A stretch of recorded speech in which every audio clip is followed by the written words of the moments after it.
ناظرین، دکھوں سے بھری ملکہ سرجری نانی سسٹر مریم نواز کی زندگی میں تازہ ہوا کا ایک جھونکا آیا ہے اور نانی خوشی سے پاگل ہوئے جا رہی ہے۔ معاملہ یہ ہے کہ ایک شدید قسم کے پٹواری نے مریم نواز کو اپنی 50,000 کنال زمین دینے کا اعلان کر دیا ہے اور وصیت بھی لکھ دی ہے۔ وہ شخص کون ہے اور کہاں سے ہے، اور کیا یہ زمین نانی سسٹر قانوناً لے بھی سکتی ہے یا نہیں، یا اس میں بھی شریف خاندان کی ہمیشہ کی طرح کوئی باریک واردات موجود ہے، اس سارے معاملے پہ بات کرتے ہیں۔ ناظرین، زاہد حسین نامی شخص نے وصیت لکھ دی ہے اور اسٹامپ پیپر پر لکھ کر دے دیا ہے کہ میرے جیتے جی میری آدھی زمین مریم نواز کے نام، اور مرنے کے بعد پوری زمین مریم نواز کے نام ہو جائے گی، اور یہ زمین کل ملا کے 50,000 کنال ہے، یعنی کہ زاہد حسین نامی شخص کے جیتے جی مریم نواز کو 25,000 کنال زمین کا ملے گا، جبکہ باقی ماندہ 25,000 کنال زمین زاہد حسین نامی شخص کے مرنے کے بعد مریم نواز کو ملے گی۔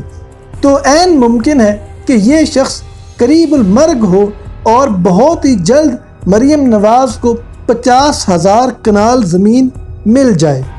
اور ساتھ ہی اس بات کی بھی اجازت دے دی ہے کہ مریم نواز اس زمین کا جو استعمال کرنا چاہے وہ کر سکتی ہے۔ اب ظاہری سی بات ہے کہ نانی سسٹر نے اس زمین پر کوئی فلاحی کام تو کرنا نہیں،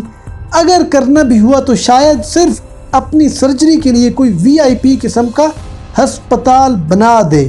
یوں یہ زمین ایک تحفہ کی زمین ہے، اور ناظرین ایک بات کا خیال رہے کہ شریف خاندان کا طریقہ واردات بہت گہرا ہے، اور وہ تحفہ تحائف کے نام پر پہلے بھی بہت سا مال ہڑپ کر چکے ہیں۔ اب نیب اور باقی اداروں کو یہ تحقیقات کرنی چاہیے کہ کہیں زاہد حسین نامی شخص شریف خاندان کا کوئی فرنٹ مین تو نہیں کہ جس نے کوئی سرکاری زمین اپنے نام دھوکے سے ہڑپ کر لی ہو، اور اب وہ زمین ملکہ سرجری کے قبضے میں تحفے کی صورت میں آ جائے، کیونکہ ملکہ سرجری اس بات پہ لومڑیوں کی طرح اچھل کر خوشیاں منا رہی ہے اور ٹویٹس کی جا رہی ہے اور کہہ رہی ہے کہ یہ بہت ہی جذباتی عمل ہے۔ لیکن رکیں ذرا، اس سب معاملے میں ایک اور پیچیدگی بھی ہے، اور معاملہ یہ ہے کہ جو زمین مریم نواز کو دیے جانے کا کہا گیا ہے، وہ زمین تو آزاد جموں و کشمیر کی تحصیل راولہ کوٹ ضلع پونچھ میں واقع ہے، اور پاکستان کے قانون کے مطابق کوئی بھی پاکستانی آزاد کشمیر سے زمین نہ تو خرید سکتا ہے، نہ ہی ویسے کسی سے لے سکتا ہے، اور نہ ہی کوئی کشمیری اپنی زمین کسی پاکستانی کو دے سکتا ہے۔ لیکن اگر کسی کشمیری نے کسی پاکستانی عورت سے شادی کی ہو تو وہ اپنی زمین اپنی پاکستانی بیوی کو دے سکتا ہے۔ تو کیا اس 50,000 کنال زمین کی خاطر مریم نواز اور کیپٹن صفدر کے بیچ دراڑ ڈلے گی؟ مجھے تو یہ پٹواری بھی کوئی بہت ہی وارداتیہ لگتا ہے کہ جو زمین کے بہانے اپنا الو سیدھا کرنے کے چکر میں ہے، یا پھر دوسرا رستہ یہ ہے کہ اتنی بڑی زمین ہتھیانے کے چکر میں قانون ہی بدل دیا جائے، اور ان چوروں کے لیے اپنی مرضی کا قانون بنانا کوئی مشکل کام نہیں ہے۔ پہلے بھارتی قانون میں بھی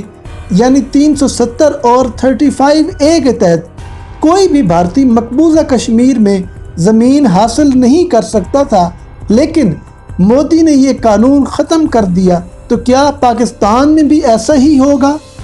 مودی کا ہندوستان میں ایسا کرنے کا مقصد ہندو اجارہ داری قائم کرنا تھا، ذاتی کوئی مقصد نہیں تھا، لیکن آل شریف کا مقصد ذاتی اجارہ داری قائم کرنا ہے۔ پاکستانیوں، یہ بہت خطرناک کھیل ہوگا، اگرچہ دکھنے میں یہ بات بہت ہی معمولی لگتی ہے اور ایک ورکر کی اپنی لیڈر سے محبت نظر آتی ہے، لیکن اندرون خانہ بہت ہی گھناؤنا کھیل ہے۔ اگلی ویڈیو تک دیجیے اجازت، اللہ حافظ۔